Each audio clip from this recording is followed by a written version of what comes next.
So, very interesting start to Daniel's situation here. Again, Daniel is a high-level government official, and apparently, the text says, he's distinguished himself so much. He's so trustworthy. He's such a man of integrity. He's so competent in his job that the new king, Darius, has apparently decided, you know what, I'm going to make Daniel my prime minister. I'm just sort of making up that title, but in essence, Daniel's going to oversee the entire kingdom. He'll only answer to the king himself. He'll be the second most powerful person in the entire empire, okay? But apparently, Daniel's peers, his fellow government officials, fellow politicians, if you will, they find out about this. And so they apparently are jealous. And so they get together, they have this secret meeting, and hey, let's dig up some dirt on Daniel, okay? Let's dig up some dirt on Daniel and get him in trouble with the king so that he's not promoted, okay, above all of us. And they look, but they can't. They can't find anything. There's nothing that Daniel has done wrong. There's no corruption in him. He's a high character, high integrity person. There is no dirt to be found. They can't find anything. But then somebody comes up with an idea. Hey, wait a minute.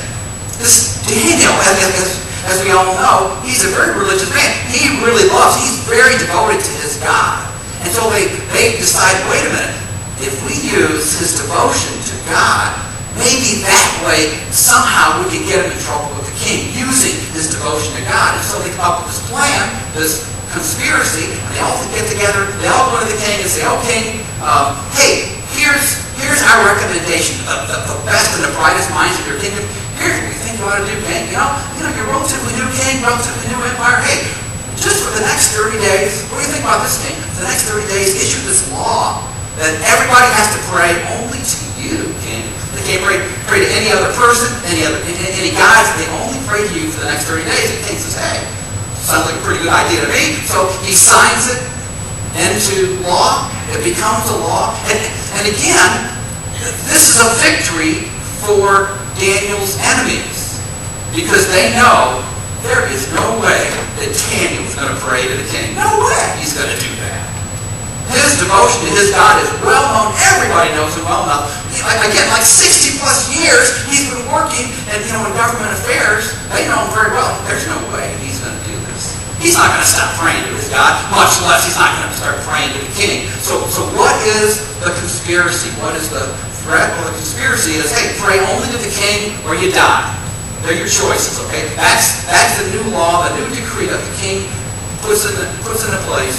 Pray only to the king or die. So this is in effect for the next 30 days. And again, everybody knows, well, at least Daniel's enemies know, he's not going to do this. This is going to be great. He's going to get in trouble with the king. And sure enough, Daniel decides, as we're going to see, Daniel decides, you know what, I'm not going to do this.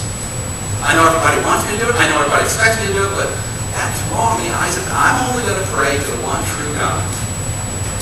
And so Daniel's going to put himself in a tight spot. He's going to have to be punished because of his decision. And we see that beginning in verse 10. Now when Daniel learned that the decree had been published, he went home to his upstairs room where the windows opened toward Jerusalem. 3 times a day he got down on his knees and prayed, giving thanks to his God just as he had done before. Then these men went as a group and found Daniel praying and asking God for help. So they went to the king and spoke to him about his royal decree. Did you not publish a decree and that during the next 30 days anyone who prays to any god or man except to you, O king, will be thrown in the lion's den? The king answered, the decree stands in accordance with the laws of the Medes and Persians, which cannot be repealed. Then they said to the king, Daniel, who is one of the exiles from Judah, pays no attention to you, O king, or to the decree you put in writing. He still prays 3 times a day. When the king heard this, he was greatly distressed. He was determined to rescue Daniel and made every effort until sundown to save him. Then the men went as a group to the king and said to him, remember, O king, remember that according to the law of the Medes and Persians, no decree or edict that the king issues can be changed. So the king gave the order that they brought Daniel and they threw him into the lion's den. The king said to Daniel, may your God, whom you serve continually, rescue you. A stone was brought and placed over the mouth of the den, and the king sealed it with his own signet ring and with the rings of his nobles, so that Daniel's situation might not be changed.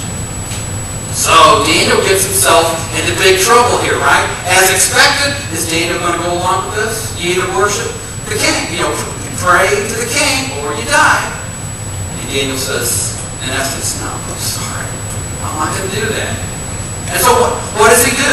Apparently, Daniel prays 3 times a day. Apparently, the implication is at the same time, and he goes to the same place. He does the same thing every single day. And what does he do? Well, at the appointed time, 3 o'clock in the afternoon or whatever it is, he goes home, as he always does every day of his life. He goes into his bedroom, he gets on his knees, and he prays to God.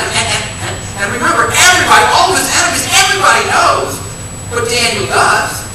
His devotion to his God is well known. So they know, it's about 3 o'clock. Oh, I know where Daniel is, and I know exactly where he'll be. So all the government workers, they go over, they peek in Daniel's window. Sure enough, there he is. Like clockwork, there he is on his knees praying. So what do? Now we got it. He disobeyed it. He's worshiping. He's praying to his God. He's not praying to the king. And they go back to the king and say, okay, by the way, did you issue that decree? 30 days, you can only pray to you, right? And the king says, yeah, absolutely. He said, well, Daniel didn't do it. We were just there, and all of us, we all saw all those plain days. No, he wasn't praying to you. He was praying to his God. And the king has a very interesting reaction here, doesn't he? He's disappointed. He's distressed. In order for us to understand that, think about his situation. Remember, earlier in the text, Daniel had so distinguished himself. The king was so impressed with this 80-year-old man. My gosh, he's the most trustworthy, most confident, the highest character, high integrity person in my entire kingdom. I want him to oversee everything. And now the king realizes, oh my gosh, I've been tricked. I've been tricked into signing this stupid decree, and now my best man, the best person, the most confident person in the entire kingdom, now I'm going to have to throw him in the lion's den.